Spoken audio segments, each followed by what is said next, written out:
విజయవంతమైన వివాహానికి కారణాలు ఈ రహస్యాలే. ఫాలో అవ్వండి. ఆచార్య చాణక్యుడు తన చాణక్య నీతిలో పెళ్లికి సంబంధించిన అనేక విషయాలు చెప్పాడు. కొన్ని విషయాలు మీ వివాహ జీవితాన్ని సక్సెస్ చేస్తాయని చెప్పుకొచ్చాడు. చాణక్య నీతిలో పెళ్లికి సంబంధించిన అనేక విషయాలను పేర్కొన్నాడు. ఆయన చెప్పిన సూత్రాలను పాటిస్తే జీవితంలో విజయం సాధించడం సాధ్యమవుతుంది. చాణక్య నీతిలో చెప్పిన విషయాలను నేటికీ పాటిస్తూ ఉంటారు. అందుకే చాణక్యుడి మాటలను అమలు చేసిన వ్యక్తి జీవితంలో విజయవంతమవుతాడు. అన్ని సంబంధాలను చక్కగా నిర్వహిస్తాడు. చాణక్యుడు తన చాణక్య నీతిలో జీవితంలోని దాదాపు అన్ని అంశాల గురించి చెప్పాడు. భార్యాభర్తల అనుబంధం గురించి చాణక్య నీతి చెప్పింది. భార్యాభర్తల బంధం ఎంత పవిత్రమైనదంటే అది ఒక జన్మ మాత్రమే కాదు, 7 జన్మల వరకు ఉంటుందని చెబుతారు. భార్యాభర్తలు ఒకరికొకరు అనుబంధంగా ఉంటారని చాణక్యుడు చెప్పాడు. ఇద్దరూ రథానికి 2 చక్రాల లాంటివారు. ఏదైనా లోపం వల్ల ఒక చక్రం కదిలితే మరో చక్రం ద్వారా మాత్రమే రథం ముందుకు సాగదు. అదే విధంగా భర్త లేదా భార్య వివాహంలో సమస్యలను కలిగిస్తే కుటుంబం విచ్ఛిన్నం ప్రారంభమవుతుంది. భార్యాభర్తల మధ్య అవగాహన, స్నేహపూర్వక సంబంధాలపై కుటుంబం ఆనందం, శాంతి ఆధారపడి ఉంటుందని చాణక్యుడు చెప్పాడు. భార్యాభర్తల మధ్య సత్సంబంధాలు స్నేహపూర్వకంగా ఉండాలి. దంపతులు పరస్పరం సంభాషించని, సమన్వయం లేని ఇంట్లో లక్ష్మీదేవి నివసించదని చాణక్యుడు చెప్పాడు.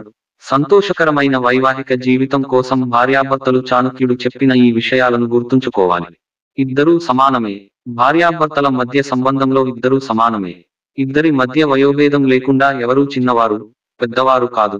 భార్యాభర్తలు పరస్పరం గౌరవించుకోవాలని చాణక్యుడు చెప్పాడు. ఎందుకంటే భాగస్వాముల మధ్య గౌరవప్రదమైన సంబంధం చాలా అందంగా ఉంటుంది. ఇలా చేయడం వల్ల మీ బంధం కూడా బలపడుతుంది. ఎదుటివారి దృష్టిలో మీరు బాగుంటారు. అందరూ మిమ్మల్ని గౌరవిస్తారు. సహనం ముఖ్యం. చాణక్యుడు ప్రకారం వైవాహిక జీవితం విజయవంతం కావడానికి భార్యాభర్తల మధ్య సహనం చాలా ముఖ్యం. జీవితంలో ఎలాంటి సంఘటనలు జరిగినా ఇద్దరూ ఓపికతో చెడు సమయాలను ఎదుర్కొని ముందుకు సాగాలి. ప్రతికూల పరిస్థితుల్లో సంయమనం లేకుండా ముందుకు సాగే భార్యాభర్తల మధ్య సంబంధాలు త్వరగా చెడిపోతాయని చాణక్యుడు చెప్పుకొచ్చాడు. అహం ఉండకూడదు.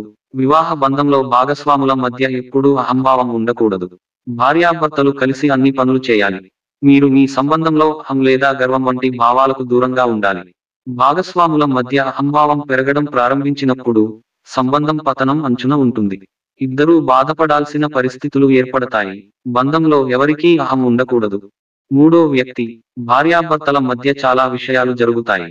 కానీ మీరు మీలో ఉంచుకోవలసిన కొన్ని విషయాలు ఉన్నాయి. బలమైన, సంతోషకరమైన వైవాహిక జీవితం కోసం భార్యాభర్తలు తమ వ్యక్తిగత విషయాలను మూడో వ్యక్తితో పంచుకోకూడదని చాణక్యుడు చెప్పాడు. ఎందుకంటే వివాహ బంధంలో మూడో వ్యక్తి ఎంటర్ అయితే అది మీ బంధాన్ని నాశనం చేస్తుందని చాణక్య నీతి చెబుతుంది.